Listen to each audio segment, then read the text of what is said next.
Adam Westbrook stepped out of his car and adjusted the collar of his coat. The air was crisp, filled with the sharp scent of autumn in New York City. He glanced at the old, decaying building before him, a brick structure long abandoned and now awaiting inspection for possible renovation. Adam, a seasoned safety inspector, had visited countless buildings like this one.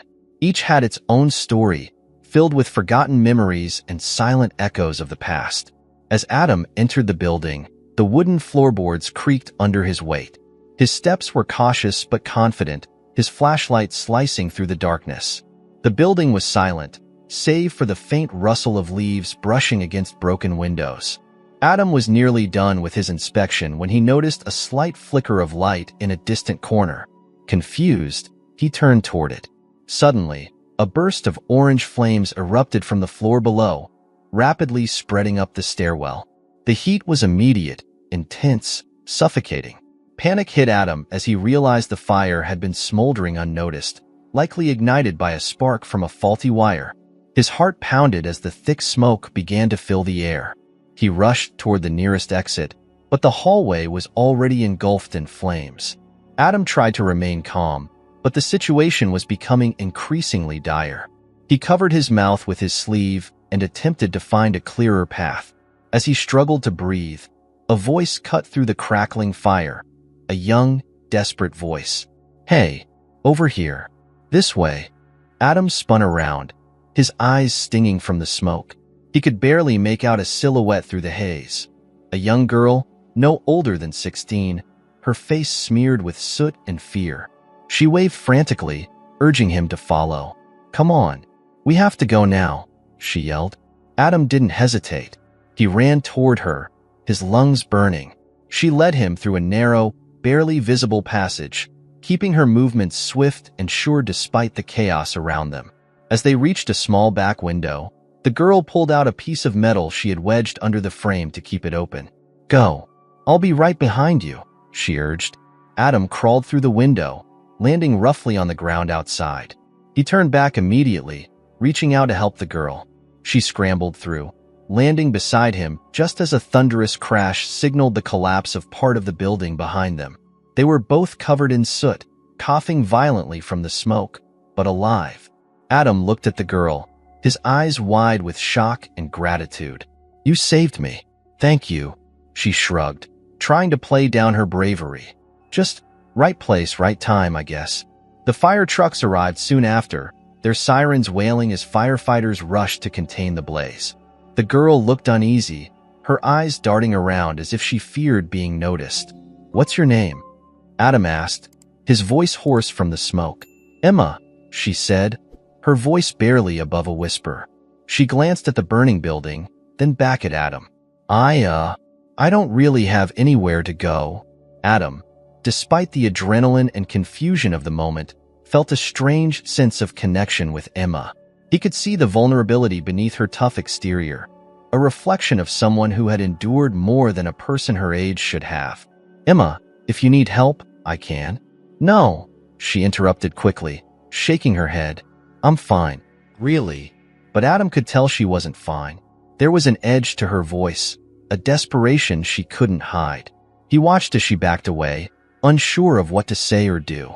"Thank you again, Emma," he finally managed. "I owe you my life." She paused, her gaze softening slightly. "Just don't mention it."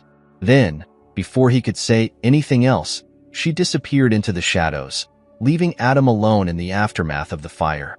As he watched her vanish into the night, Adam felt a mix of gratitude, curiosity, and an unsettling sense that this encounter was only the beginning. The fire had brought them together in the most unexpected way, but the questions it sparked about Emma, her past, and what had driven her to be in that building were far from answered. The morning sun filtered through Adam's window, casting long shadows across his small Brooklyn apartment. He sat at his kitchen table, sipping coffee, still shaken by the events of the night before. His mind kept drifting back to the girl who had saved him, Emma. Her eyes, filled with both defiance and vulnerability, haunted him. He couldn't shake the feeling that there was more to her story than he knew.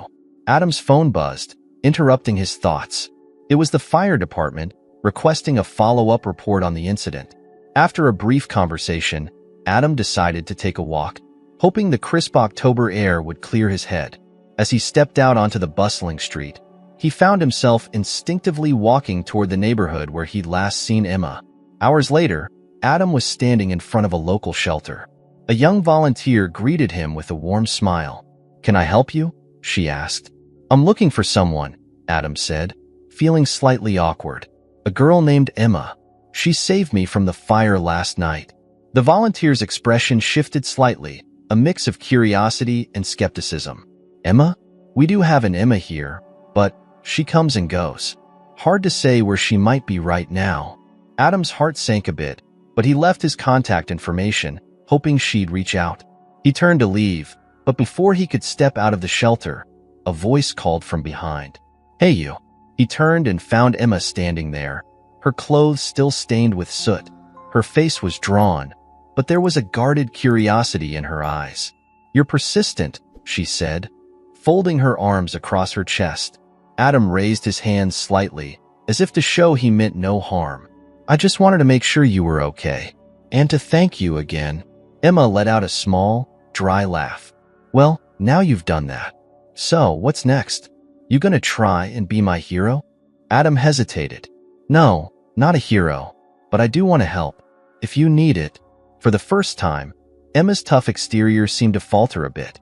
"You can't help me, okay? No one can." Her words hit Adam harder than he expected. He recognized the bitterness in her voice, a reflection of a past filled with broken promises. "Then maybe I can at least listen," he suggested. Emma seemed to weigh the offer for a moment, then sighed heavily. "Fine, but not here. Let's walk." They moved slowly through the streets of Brooklyn, Emma keeping a noticeable distance between them. It wasn't long before she started talking, hesitant at first, but then with more urgency.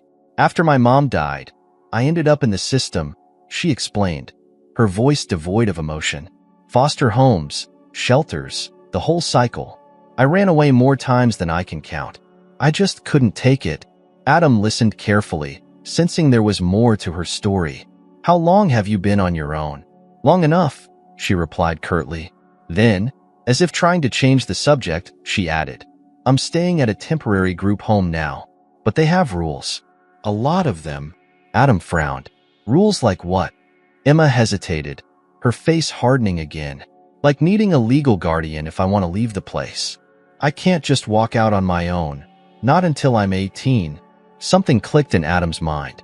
The urgency in her actions suddenly made sense. "Is that why you're asking for help? You need someone to sign as your guardian?" Emma stopped walking and turned to face him. "Yes," she admitted, "but just temporarily. I'm not asking you to be my dad or anything. I just need someone to sign off so I can be free." Adam felt a weight settle on his shoulders. It was a monumental request, one that came with serious consequences. He barely knew Emma, yet here she was, desperate and willing to risk everything for a chance at freedom. "Emma, this isn't something I can take lightly," he said gently. "Pretending to be your guardian, that's a big deal." Her expression became almost pleading. "I know it is, but I have no one else. If I don't get out of there soon, I'll end up back in another foster home, or worse." Adam's mind raced. The logical part of him screamed against the idea, but a deeper part, the one that had been aching for purpose since his wife Claire's death, felt an unexpected pull toward this broken teenager. "What's your plan if I agree?" he asked finally. Emma looked surprised, as if she hadn't expected him to seriously consider it. "I just need to stay with someone for a while, get a job, save up some money, and then I'll be gone. You won't even know I'm there." The words felt rehearsed, like something she told herself 1,000 times before. Adam took a deep breath, considering the risks, the potential fallout. But he also saw the flicker of hope in Emma's eyes, a hope that he couldn't bear to extinguish. "All right," he said slowly, "I'll help, but this has to be temporary, and we have to be honest with each other.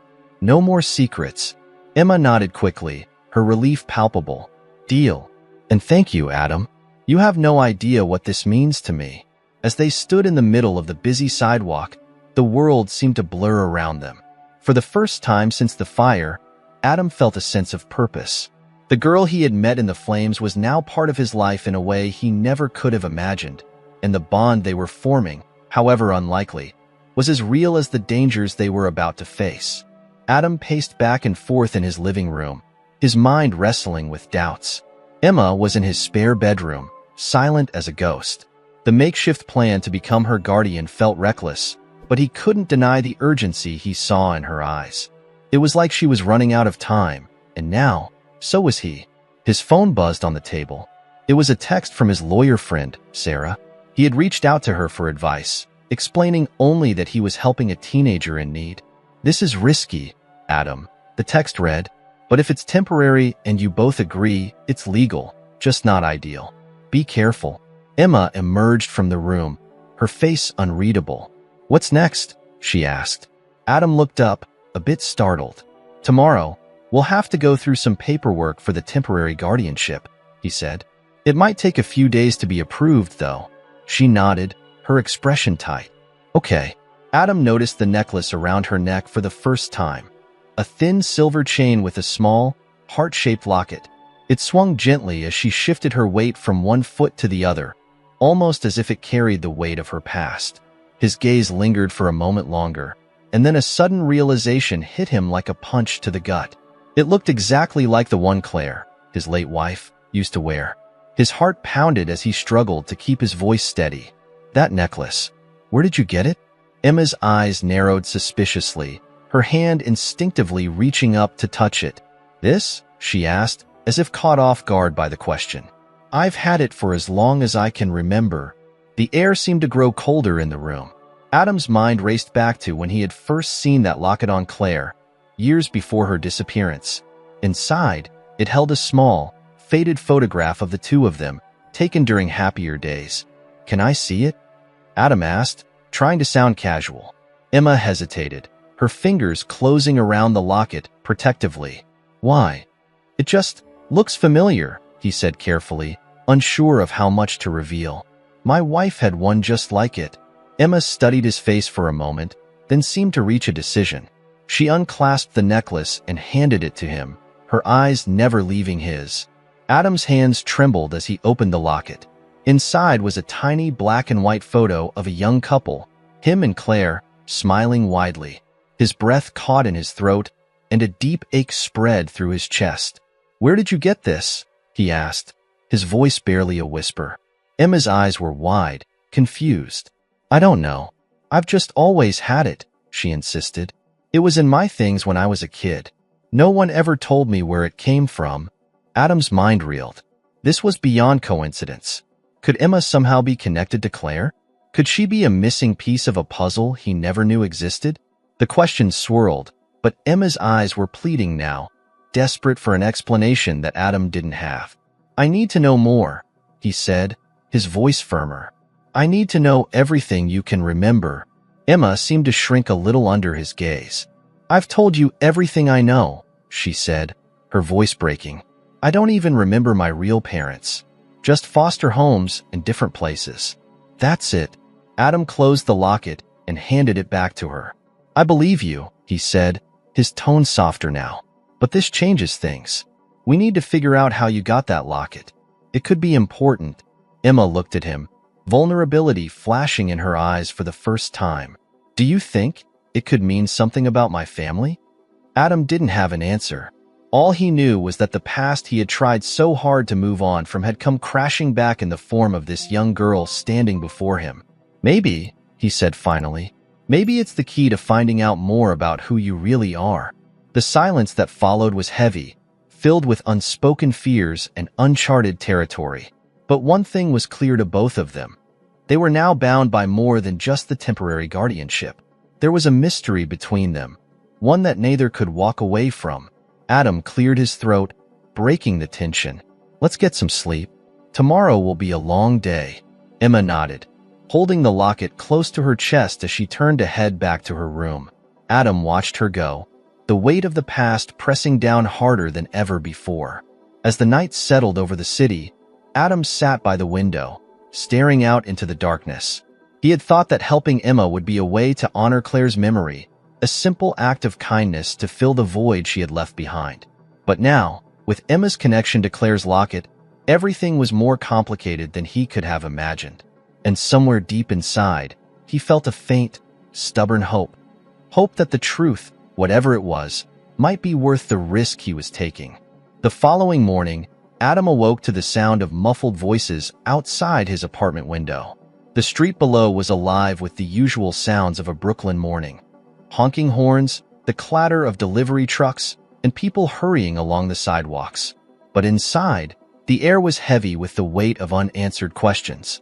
Adam moved quietly down the hallway, stopping at the door of Emma's room. He hesitated before knocking gently. "Emma? You up?" "Yeah," came her reply, soft but clear.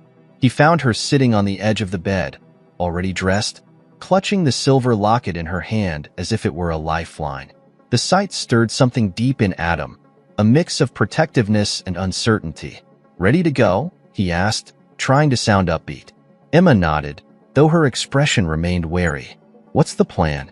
"We need to get the paperwork started," Adam explained. "And after that, I'd like to look into where that locket came from. I know a few people who might help us figure out more." Emma seemed unsure. "Do you really think it's possible to find out anything?" "It's been years, Adam. I don't even know where to start." "Maybe not," he admitted, "but it's worth a shot. We'll start by talking to some people who knew Claire, my wife. Someone might know something, or maybe recognize the locket." As they left the apartment, Emma was unusually quiet, her eyes scanning the streets as if expecting trouble around every corner. They reached the social services office, a small, nondescript building that was a stark reminder of the bureaucratic hurdles ahead. Adam's nerves were raw as they sat in the waiting area, the room filled with the dull buzz of chatter and the occasional crying child. Emma fidgeted next to him, her fingers drumming a nervous rhythm on the armrest. "Next," called a voice from behind a desk. Adam and Emma approached, handing over the documents they had filled out the night before. The woman behind the desk, a stern-faced clerk with sharp glasses, flipped through the papers without much interest. "So, temporary guardianship," she muttered, tapping the paperwork with a pen. "You understand this comes with a lot of responsibility, Mr. Westbrook?" Adam nodded. "Yes, I understand." The clerk glanced at Emma, her gaze skeptical. "And you're sure about this arrangement, young lady?" Emma squared her shoulders, her voice steady. "Yes, I just need a chance." The clerk continued to ask questions, some of them routine and others more probing. Adam's stomach tightened with each one, aware that any hint of doubt could derail the process. After what felt like hours, the clerk finally handed Adam a stack of forms to sign. "This will be reviewed by a judge," she said. "It could take a few days to get approval, but you should hear back soon." As they left the office, Emma seemed both relieved and exhausted. "Do you think they'll approve it?" she asked quietly. Adam nodded, though the truth was less certain. "I hope so." They stepped back into the bustling street, the sounds of the city enveloping them. But Adam's mind was already racing ahead. He needed answers, and there was only one place to start. An old friend of Claire's, someone who might hold the missing pieces. "Emma," Adam said as they walked, "I need to visit someone who knew Claire well. An old friend named Mark. He might know something about the locket."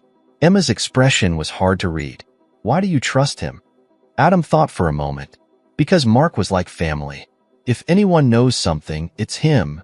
They took the subway across town to Mark's office. Adam had called ahead, and Mark had agreed to meet them. The building was an old warehouse, converted into a photography studio, filled with the scent of chemicals and the faint hum of machinery. Mark was waiting for them in a small, cluttered office. He was a tall man with graying hair and an air of quiet confidence. When he saw Adam, a look of genuine surprise crossed his face. "Adam," he said warmly, extending a hand. "It's been a long time." "It has," Adam agreed, shaking his hand firmly. "Mark, this is Emma." Mark's eyes flickered with curiosity, but he remained polite. "Nice to meet you, Emma." Emma gave a small nod, staying close to Adam. They sat down, and after a few moments of catching up, Adam got to the point. He pulled out the locket and handed it to Mark. "Do you remember this?" Mark's eyes widened as he examined the locket, a deep furrow appearing on his forehead. "This was Claire's," he said slowly, a hint of disbelief in his voice. I haven't seen it in years. Emma leaned forward, her voice tense.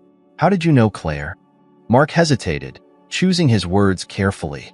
Claire and I were close friends. We grew up in the same neighborhood. She was like a sister to me. Adam pressed on, unable to contain his questions. Mark, how could this locket have ended up with Emma? Mark looked between them, a strange mix of guilt and sadness in his eyes. I don't know, Adam, but I can tell you this. Claire was involved in something complicated before she disappeared. She didn't share all the details with me, but I could tell she was trying to protect someone. Emma's face tightened, and Adam felt a chill run down his spine. Do you think Emma could be connected to what Claire was trying to protect? He asked. It's possible, Mark admitted, his voice low. But you need to be careful. If this locket resurfaced, it might mean that someone else is looking for answers too, and not in a good way. The words hung in the air like a warning, one that Adam couldn't ignore. Emma sat quietly, absorbing everything, her eyes dark with unspoken fears. What now?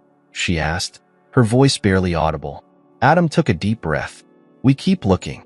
We find out who you really are and why Claire's past is connected to yours. Mark stood up, his expression grave. Be careful, Adam.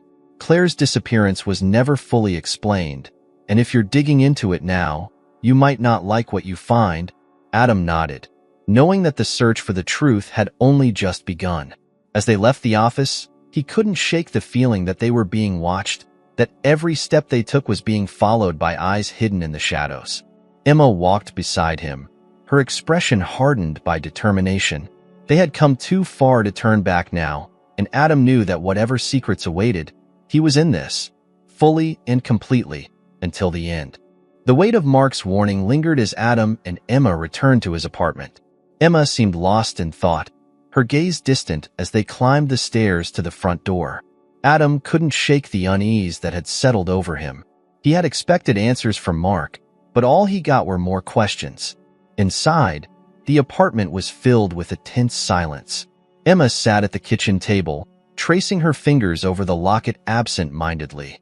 Adam poured 2 cups of coffee, setting one in front of her. Do you think Mark was telling the truth? Emma asked suddenly, her voice breaking the stillness. Adam took a slow sip, choosing his words carefully. I think he was being honest about what he knew. But it's clear he doesn't have the full story either. Emma nodded, her eyes locked on the locket. Why would my mom, if she was my mom, leave this with me? Why not just tell someone? Adam's heart ached at the uncertainty in her voice. Maybe she was trying to protect you. Maybe she thought this locket was safer than any explanation she could have given. Emma's lips tightened. Or maybe it was just easier to leave me behind. The bitterness in her tone was unmistakable, and Adam felt a surge of anger. Not at Emma, but at the circumstances that had led them here. He wanted to promise her that they'd find the truth, that everything would make sense in the end. But he knew better. All he could do was keep pushing forward. We need to find out more about Claire's last days, Adam said firmly. Who she was with, what she was doing. There has to be a record somewhere. Emma looked up, a spark of determination in her eyes. Where do we start? Adam hesitated, knowing the next step would be difficult. We start with the people Claire worked with. She was involved with a non-profit organization that helped at-risk kids. Maybe someone there knows more. The next day, they headed to the non-profit's offices, located in an older building in Lower Manhattan.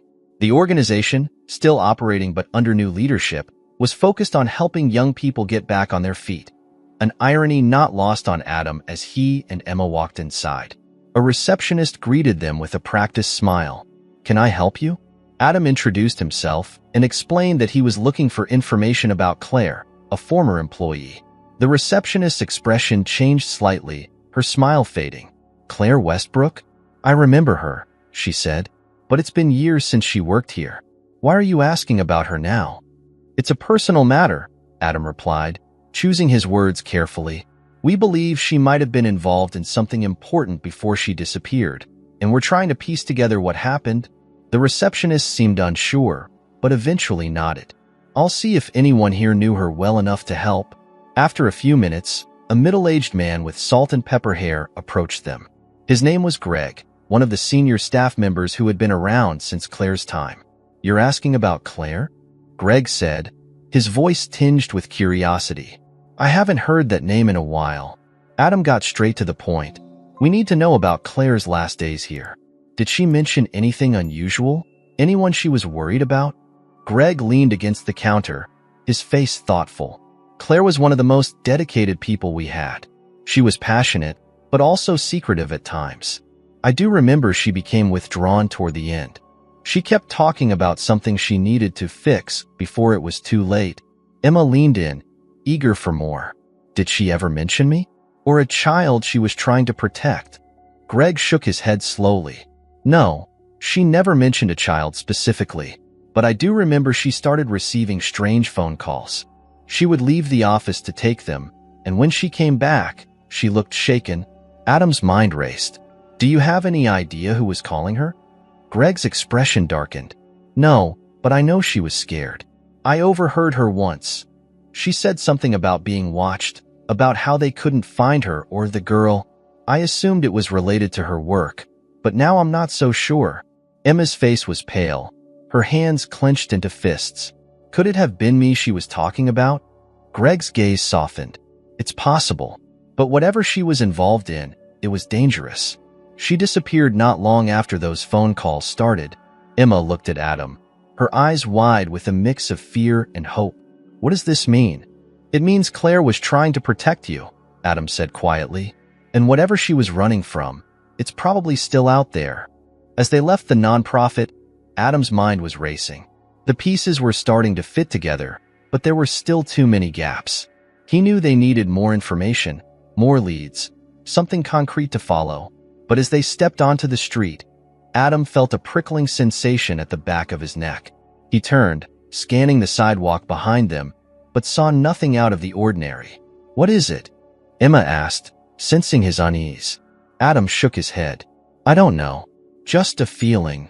They continued walking, but Adam couldn't shake the sense that they were being followed. He glanced over his shoulder again, catching a glimpse of a figure ducking into a doorway just as he turned. "Emma," he said urgently, grabbing her arm. "We need to move. Now." Emma's eyes widened, but she didn't argue. They quickened their pace, cutting through alleys and side streets, Adam's instincts taking over. He led her toward a crowded park, hoping to lose whoever might be tailing them. They finally stopped near a bench, both of them breathing hard. Adam scanned the crowd, but saw no sign of the mysterious figure. "Do you think it's them?" Emma asked, her voice shaking. "The people Claire was hiding from?" Adam's jaw tightened. "I don't know, but we can't take any chances." As they sat in the park, a grim realization settled over Adam. This wasn't just about finding answers anymore. It was about survival. Whoever had been watching Claire all those years ago was still watching now, and they were getting closer. Emma seemed to sense the shift, her face set with a new resolve. "What do we do next?" Adam looked at her, seeing the same determination in her eyes that he felt in his own heart. "We keep digging," he said firmly, "and we don't stop until we find the truth, no matter what it takes." Back at Adam's apartment, the atmosphere was tense. Emma paced the living room, her nerves frayed after the events of the day. Adam sat at the kitchen table, his eyes fixed on his phone. He had been trying to reach a few contacts, hoping one of them could shed light on Claire's final days. So far, there were no leads. Emma's voice cut through the silence. "What if we never find out?" Her words were sharp, tinged with both frustration and fear. Adam glanced up, meeting her gaze. "We will. It's just going to take time." Emma shook her head, her hands clenched into fists. "It's been years, Adam. All I've ever known are dead ends. People don't care. And now, whoever was after Claire, they're coming for us." Adam stood, crossing the room to stand in front of her. "Emma, listen to me. We're not giving up. We've come too far to turn back now." There was a flicker of uncertainty in Emma's eyes, but she nodded. "Okay, what's the next move?" Adam took a deep breath, feeling the weight of the situation. "We need to go deeper. There's one person who might know more about Claire's disappearance, but it's complicated." Emma's brow furrowed. "Who?" "Claire's older brother, Nathan," Adam said slowly. "They had a falling out years ago, before you were born. I don't know if he's still in New York, but if anyone has answers about Claire's past, it's him." Emma seemed taken aback. "You think he knows something?" "I'm not sure," Adam admitted, "but it's a lead we can't ignore." The next day, they set out to find Nathan. Adam knew he was a difficult man, someone Claire rarely spoke about, but who had been deeply entangled in her life before their estrangement. Tracking him down wasn't easy. He was reclusive, moving often and avoiding digital traces. After hours of searching, Adam finally found an address linked to Nathan in Queens. The building was a rundown apartment complex, its facade peeling from years of neglect. Emma's steps were hesitant as they approached, but her eyes were determined. Adam knocked on the door, the sound echoing through the dimly lit hallway. For a moment, there was only silence, and then slow, heavy footsteps approached from the other side. The door creaked open, revealing a man with unkempt hair and hollow eyes. He looked older than Adam remembered, worn down by life. "Adam?" Nathan asked, surprise evident in his voice. "It's been a long time, Nathan," Adam replied. "We need to talk." Nathan's eyes shifted to Emma, narrowing with suspicion. "And who's this?" Adam hesitated before answering. "This is Emma. She might be connected to Claire." Nathan's expression hardened, his gaze darting between Adam and Emma. "What do you mean, connected? What's going on? Can we come in?" Adam asked. "It's a long story." Nathan stepped aside reluctantly, letting them enter. The apartment was sparse, cluttered with papers and the remnants of a life lived in isolation. They sat around a small, chipped table, and Adam wasted no time getting to the point. "Claire disappeared almost 15 years ago," Adam began, his voice steady but filled with urgency. "We believe Emma may have been part of her life before she vanished." Nathan's eyes widened, and he leaned back, processing the information. "I haven't heard Claire's name in years. Why now? Why this girl?" Emma shifted uncomfortably, but Adam pressed on. "She has Claire's locket, the one Claire always wore. We don't know how she ended up with it, but it might be a clue." Nathan's gaze fell on the locket around Emma's neck, recognition flickering in his eyes. That locket. Claire was obsessed with it, said it held secrets she needed to protect. Emma spoke up, her voice breaking slightly. "Do you know what those secrets were?" Nathan looked haunted, his voice low. "Claire was involved in something dangerous before she disappeared. She mentioned a group, people she'd gotten mixed up with. She was trying to shield someone, but she never told me who." Adam leaned forward, his tone urgent. "Do you know anything about the group?" Nathan shook his head slowly, only that they were powerful and ruthless. Claire was terrified of them. She said they'd stop at nothing to find what they were looking for. Emma's face was pale, her hands trembling. "Could I be what they're looking for?" Nathan studied her, the hardness in his eyes softening slightly. "It's possible, but if you are, then you're in serious danger. These people don't leave loose ends." The room seemed to close in around them, the gravity of Nathan's words sinking in. Emma's voice was barely a whisper when she spoke again. "Why didn't Claire tell you more?" Nathan's expression was filled with regret. "Because I pushed her away. I didn't want to believe she was involved in something so dark. I thought she was overreacting. By the time I realized she was serious, it was too late." Adam felt a pang of guilt for not knowing more, for not being able to protect Claire back then. But he forced himself to focus. "Nathan, do you have any idea where we should look next? Any lead, no matter how small?" Nathan seemed to consider the question for a long moment before answering. "There's one place she mentioned, a cabin upstate. It's isolated, and she said it was a safe place. If she was hiding something, it might be there." Emma's eyes were filled with a mixture of fear and hope. "We have to go." Adam nodded. "We will, but we need to be careful. If these people are still watching, we can't afford to make a mistake." Nathan reached out suddenly, grabbing Adam's arm. "Adam, you have to promise me something." "What?" Adam asked. "If you find Claire's secrets, whatever they are, protect the girl," Nathan said, his voice filled with urgency. "Don't let them take her." Adam met Nathan's gaze, a silent vow passing between them. "I will." As they left the apartment, Emma turned to Adam, her eyes searching his face. Do you really think we'll find answers at the cabin? Adam didn't hesitate. I don't know, but it's the best lead we have. They walked back to the subway, the streets dimming as night fell. The city around them was indifferent, oblivious to the secrets buried in its shadows. But Adam and Emma had a mission now, one that felt more urgent with each passing moment. The stakes were higher than ever, and Adam knew that whatever awaited them at the cabin could change everything.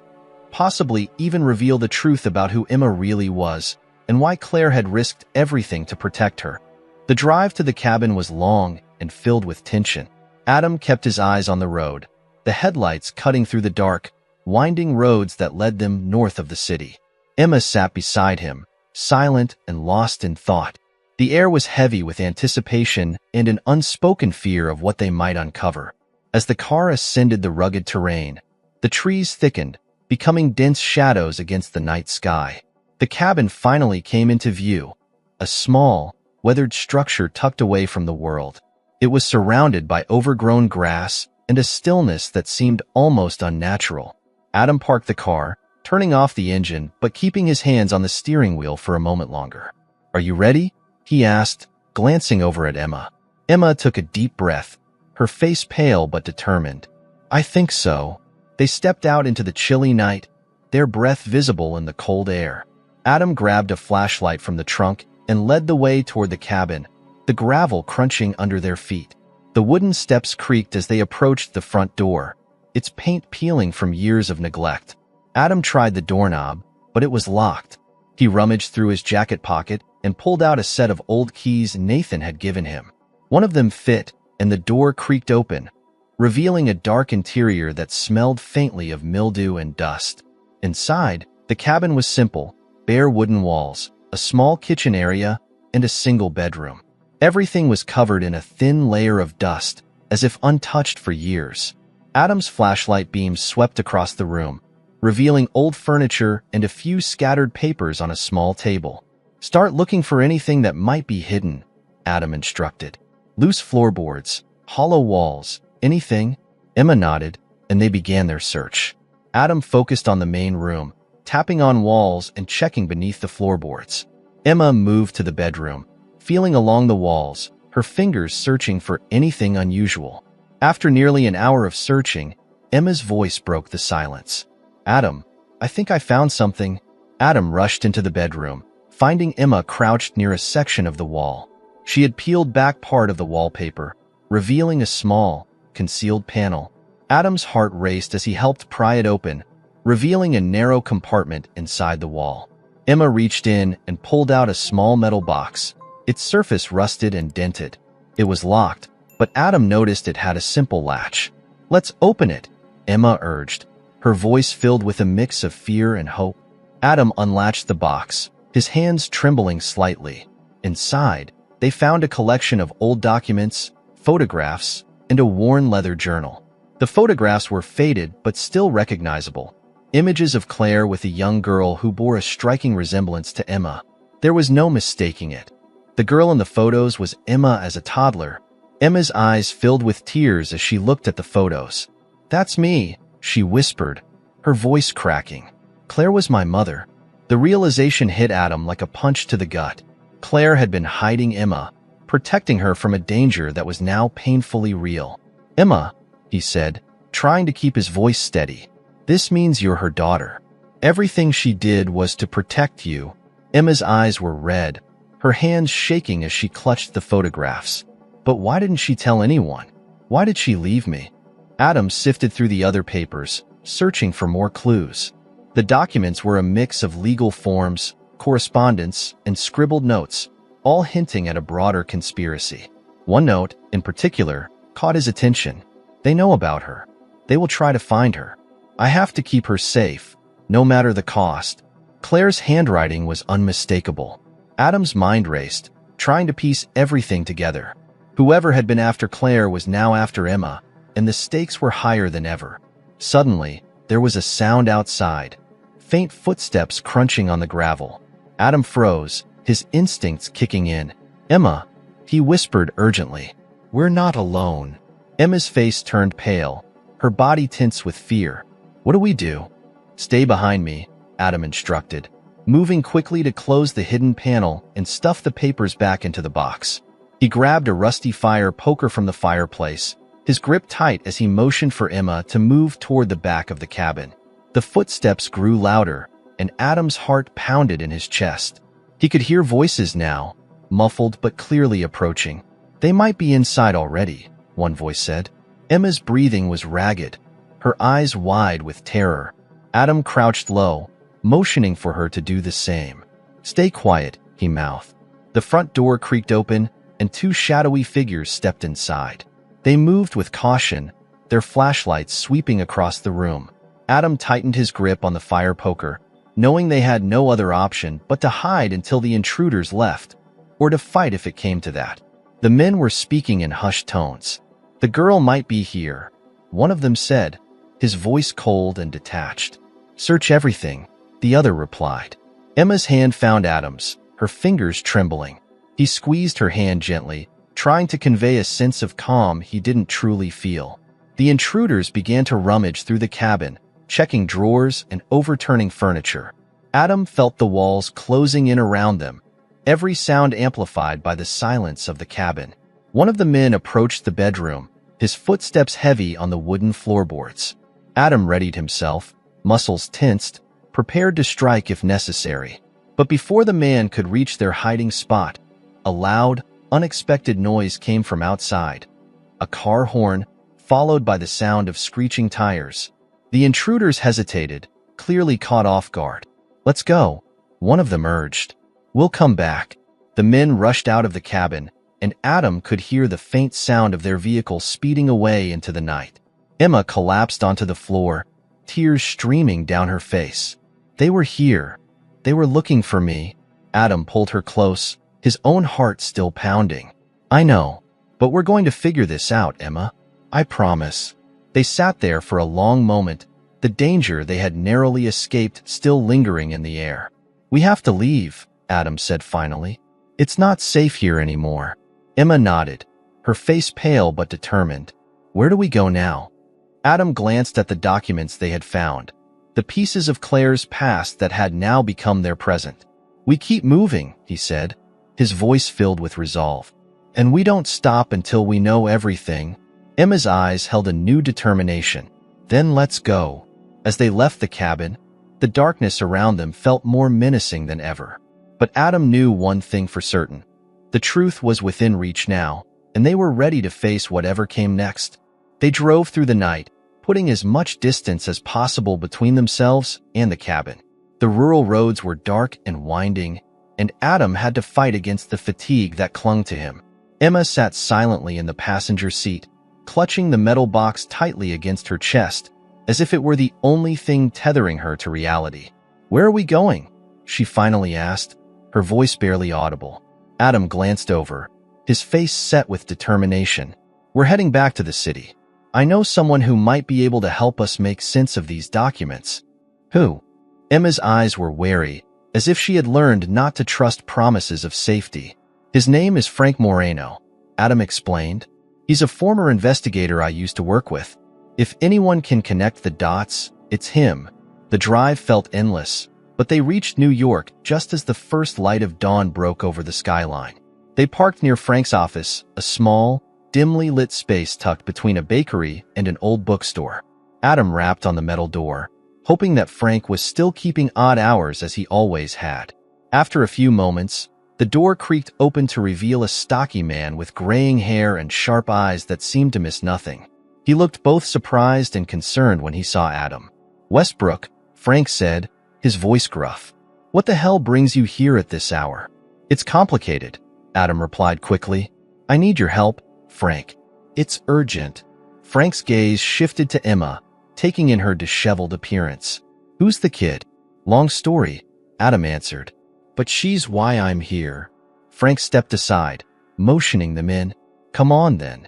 Let's see what you've got." Inside, the office was cluttered but functional, with papers strewn across a large wooden desk and bulletin boards filled with photographs and news clippings. Frank cleared a space for them, his curiosity evident. "So, what's this all about?" he asked, leaning back in his chair. Adam opened the metal box, laying out the documents and photographs. "This is about Claire," he said simply. Frank's eyes narrowed, and he leaned forward, his interest clearly piqued. "Claire Westbrook?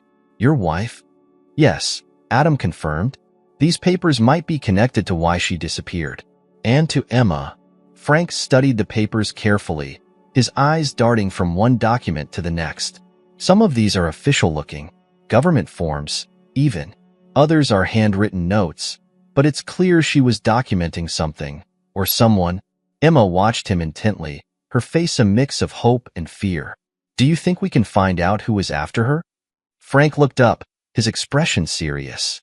"I don't know yet, but I can tell you this, whoever was involved had resources. Claire was digging into something big." Adam felt a chill run down his spine. "What do you mean?" Frank pointed to a specific document, a partially redacted report with a government seal.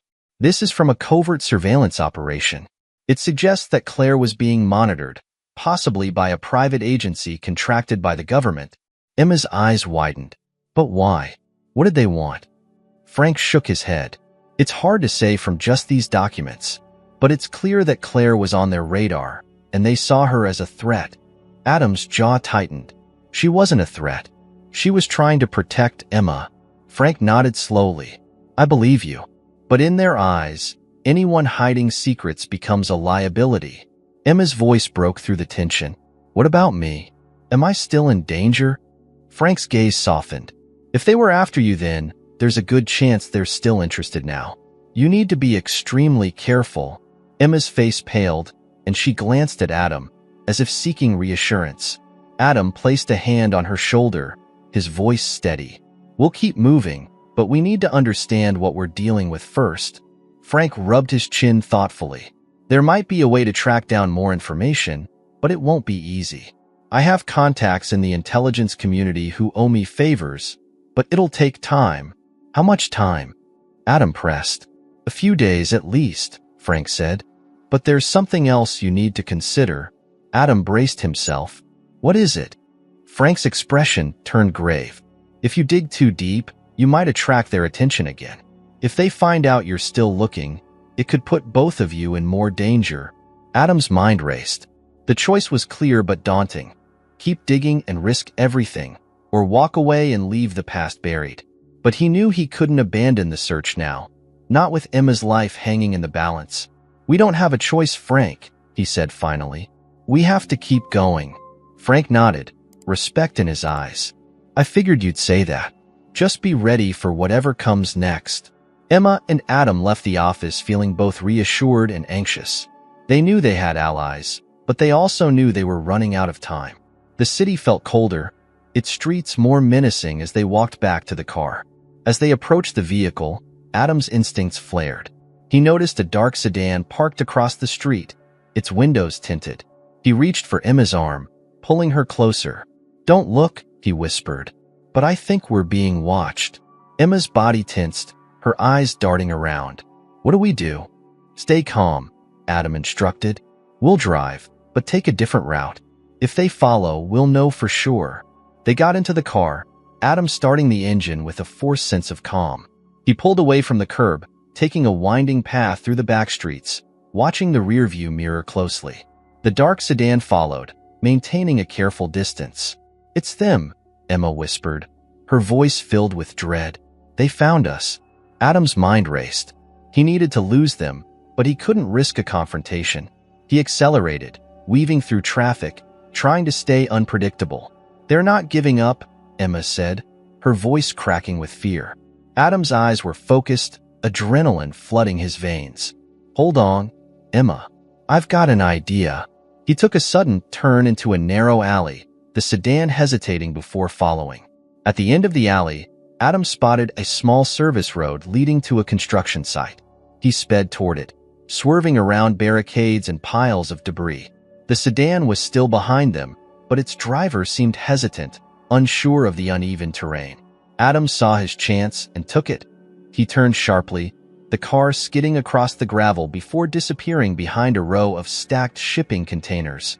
He killed the engine, motioning for Emma to stay low. The sedan drove past the containers, its driver clearly frustrated. After a tense few moments, the sound of the car faded into the distance. Emma let out a shaky breath. Did we lose them? For now, Adam replied, his voice low but firm. But we can't stay here long. We need to find a new place to hide. Emma looked at him, her eyes filled with a mixture of fear and gratitude. Thank you, Adam, for not giving up on me. Adam's expression softened, but his resolve remained strong. We're not done yet, Emma. Not even close. As they pulled back onto the road, Adam knew the stakes had never been higher. The darkness around them felt more palpable, the danger more real. But there was also a fierce determination in his heart, a promise to uncover the truth, no matter what it cost. They drove through the dim, rain-slicked streets of Brooklyn, finding refuge in a small, unmarked motel on the outskirts of the borough. The neon sign flickered weakly, reflecting off puddles on the cracked pavement. Adam parked the car discreetly behind the building, and they slipped inside, keeping their heads down. The room was basic, a worn bed, a small table, and a television that hummed faintly in the background. Emma dropped onto the bed, exhaustion etched on her face. Adam bolted the door and secured the windows, the weight of the day bearing down on him. Emma hugged her knees, her voice shaky. I don't know how much longer I can do this. Adam sat beside her, his voice gentle but firm. I know you're scared. So am I. But we're close now, closer than we've ever been. Emma's eyes were hollow. What if finding the truth doesn't bring us safety? What if it just makes things worse? Adam looked away, grappling with his own doubts. Then we'll face it together. Whatever happens. A moment later, Adam's phone buzzed on the table. It was Frank. He answered quickly, the tension in his voice palpable. Did you find anything? Frank's voice was urgent. I've got some news, Adam. It's not good. Go on, Adam said, bracing himself. There's confirmation that a private security firm has been tracking you, Frank explained. They're not just hired muscle. These guys are former intelligence operatives, and they don't play by the rules. Adam felt a chill run down his spine. Who's paying them? That part is unclear, Frank admitted. But I did manage to trace some of their activity back to a shell corporation. It's linked to a group called the Ascendants. Emma leaned closer, trying to hear. The Ascendants? What does that mean? Frank's tone was grim. They're a clandestine organization rumored to operate in the shadows of government and corporate power. They deal in secrets, secrets that can change lives or end them. If Claire was on their radar, it means she stumbled onto something big. Adam felt a surge of anger mixed with fear. And they're after Emma now? Yes, Frank confirmed. They won't stop until they get what they want. Whatever Claire was hiding, Emma is the key to it. Emma's face turned pale, the gravity of the situation hitting her like a tidal wave. What do we do now? Adam's voice was steady. We keep moving. We need to force a confrontation, find out what they really want. Frank hesitated before responding. Be careful, Adam. They're not just hunting you. They're trying to contain you. The call ended, leaving Adam and Emma in a heavy silence. Emma's eyes were glassy with unshed tears. I never asked for this, she whispered. I never wanted to be hunted. Adam reached out, squeezing her shoulder. I know, but we have a chance now, Emma. We have to use it. She nodded, wiping her eyes with the back of her hand. So, what's the plan?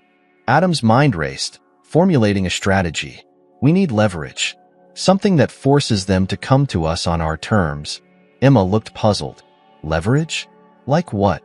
Adam stared at the documents they had recovered, his mind working furiously. Claire must have known something crucial. We need to find out what it was. There's one person we haven't reached out to yet. Who? Emma asked. The journalist Claire trusted, Adam replied.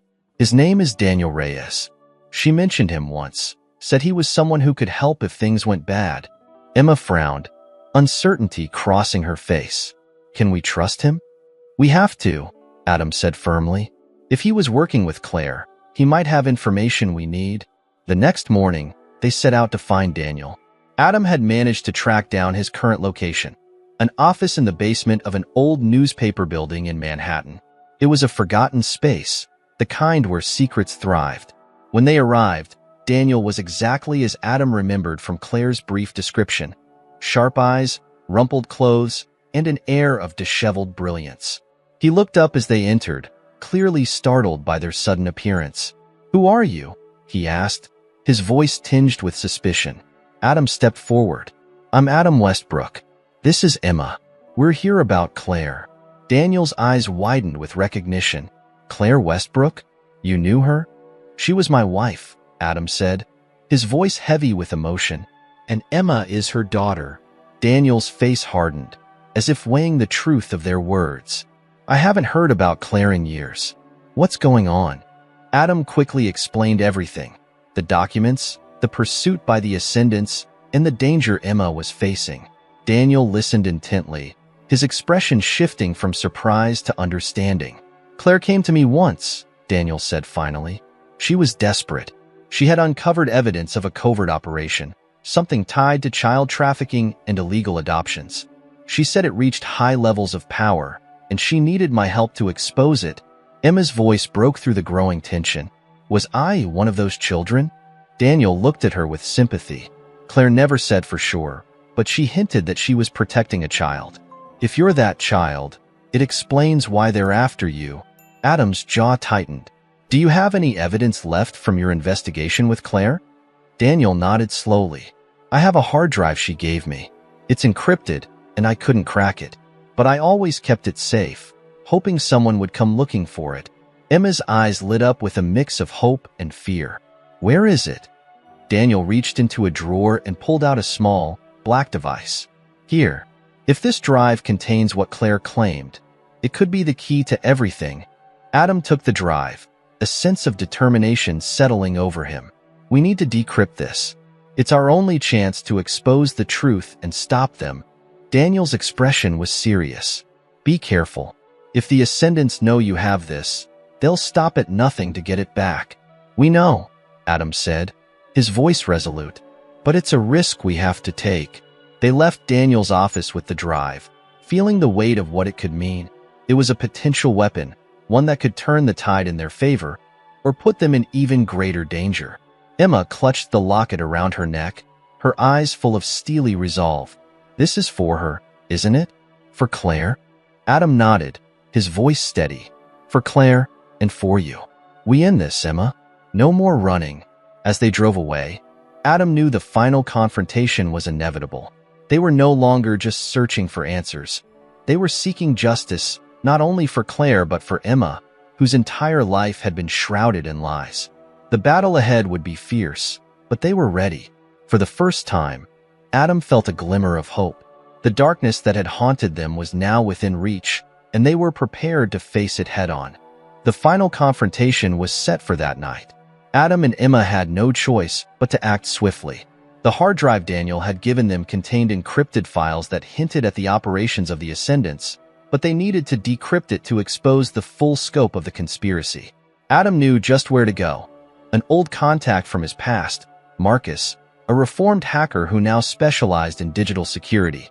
Marcus's hideout was a cramped apartment filled with tangled wires, glowing monitors, and the soft hum of servers. "You're lucky I owe you one, Westbrook," Marcus said as he plugged in the hard drive. His fingers danced across the keyboard. "This encryption is high level, but I've seen worse." Emma stood behind Adam, her face a mix of hope and fear. "What if it's not enough?" she whispered. Adam reached back, squeezing her hand. "Then we'll find another way." After what felt like hours, Marcus leaned back with a grin. "Got it. The files are decrypted." Adam and Emma crowded around the screen. The documents were overwhelming. Bank records, confidential memos, and logs of covert operations.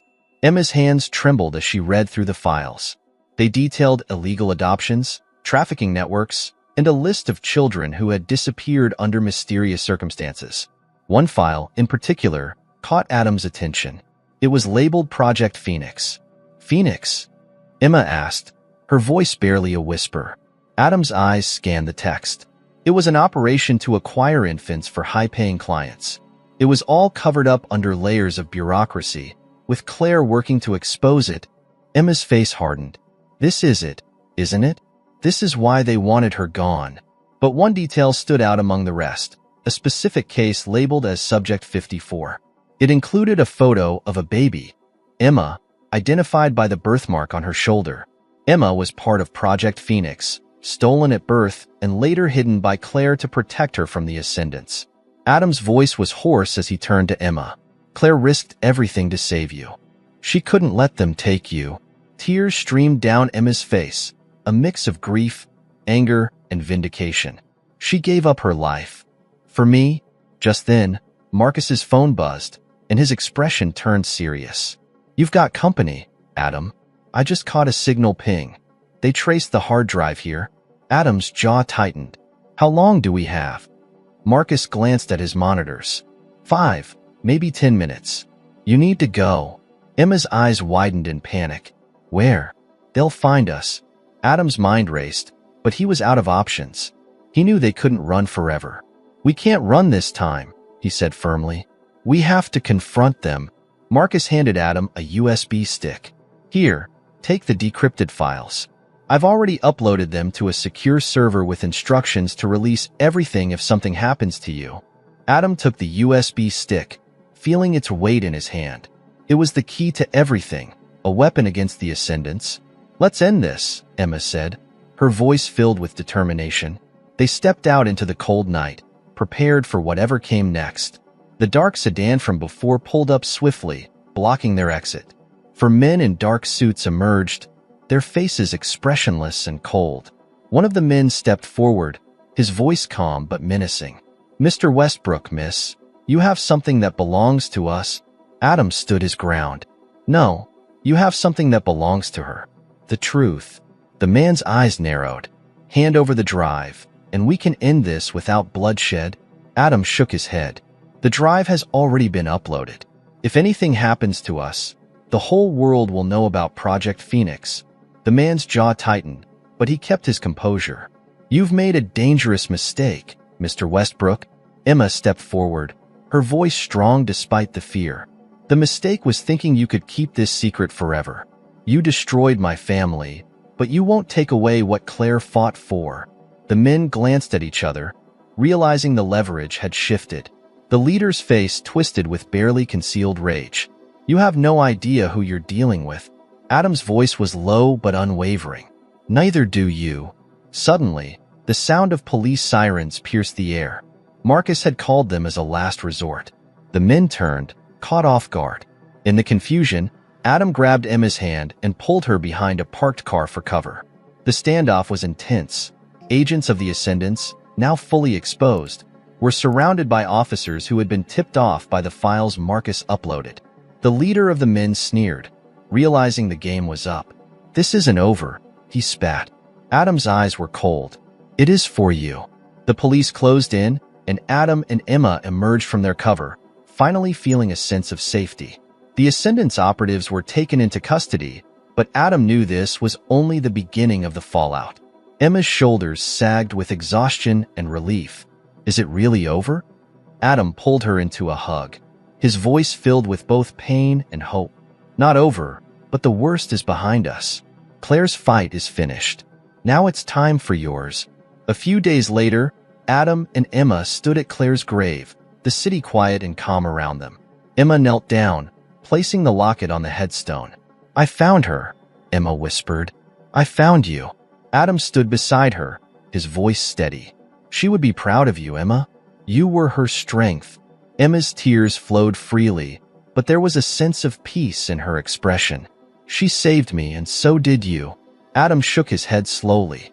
No, you saved yourself. Claire gave you a chance, and you honored it. The past had been painful, filled with shadows and secrets, but now it felt like they were finally free. Emma took a deep breath, feeling the burden lift. What now? She asked, looking up at Adam. We start over, Adam replied. Together. As they walked away from the grave, the sun began to rise over the city, casting a warm, golden light on the streets below. It was a new day, a chance for healing, and a promise of a better future. One built on the truth that Claire had fought so hard to protect. A year had passed since the events that exposed the Ascendants and brought Claire's truth into the light. The story had made headlines across the nation. Secretive organization uncovered, government, and corporate elites implicated in child trafficking scandal. Claire Westbrook's name was now remembered not as a missing person, but as a hero who had sacrificed everything to protect her daughter. Adam and Emma had moved to a quiet neighborhood in upstate New York. The small, two-story house was far from the chaos of the city, an intentional choice to give Emma a fresh start. Adam had resigned from his safety inspection job and taken up work at a local community center, helping at-risk youth. It was a simple life, but a peaceful one, the kind he never imagined he'd find after losing Claire. Emma was adjusting, though the scars of her past were still there, hidden beneath the surface. Therapy sessions had helped, but the process of healing was slow. Still, she was learning to let go of the constant fear that had defined her childhood. She was back in school now, slowly finding her place among friends who didn't know the full extent of her past. One sunny afternoon, Adam found Emma sitting on the porch, her gaze focused on the rolling hills beyond. In her lap was Claire's journal, the one they had recovered from the cabin. It had become Emma's companion, a bridge to the mother she had lost but had finally found in words. "What's on your mind?" Adam asked, taking a seat beside her. Emma looked up, her eyes clearer than they had been in a long time. "I was reading Mom's last entry. She wrote about hope. She said that no matter how dark things got, there was always a reason to keep fighting." Adam nodded, a small smile forming on his lips. "She believed in that. And she believed in you." Emma closed the journal, her expression a mix of sadness and determination. "I want to do something with my life, Adam. I want to help kids like me. Kids who've been lost, who need someone to believe in them." Adam's heart swelled with pride. "Claire would have loved that. And I think you're exactly the person who can make a difference." Emma's smile was soft but full of purpose. "I want her sacrifice to mean something beyond just me. I want her story to inspire others." The wind rustled the leaves, carrying the sounds of laughter from a nearby park. It was a simple, joyful noise that filled the air, one Emma hadn't heard enough in her life but was now beginning to embrace.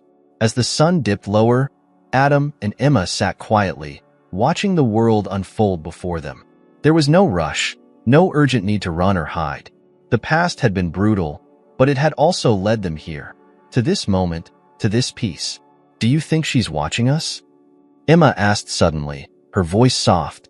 Adam took a moment, then answered with certainty. "I think she's always with us. In every decision we make, every step forward." Emma nodded, wiping a stray tear from her cheek. "I hope she knows I'm okay now." "She knows," Adam assured her. "And she's proud of you." "So am I." For the first time in years, Emma felt a deep sense of closure. The ghosts of her past were still there, but they no longer haunted her. Instead, they became part of the foundation on which she would build her future. As dusk settled, Adam stood up and offered his hand to Emma. "Come on, let's go inside. I'm making dinner tonight." Emma raised an eyebrow. "Should I be worried?" Adam chuckled. "Maybe, but I'm learning." Emma took his hand, and together they walked back inside the house. A place filled not just with walls, but with hope, healing, and the promise of new beginnings. The door closed behind them, shutting out the darkness of the past and welcoming the warmth of the life they were creating. The future was uncertain, as it always would be. But now, they faced it not with fear, but with courage. And for the first time in a long, long time, that was more than enough.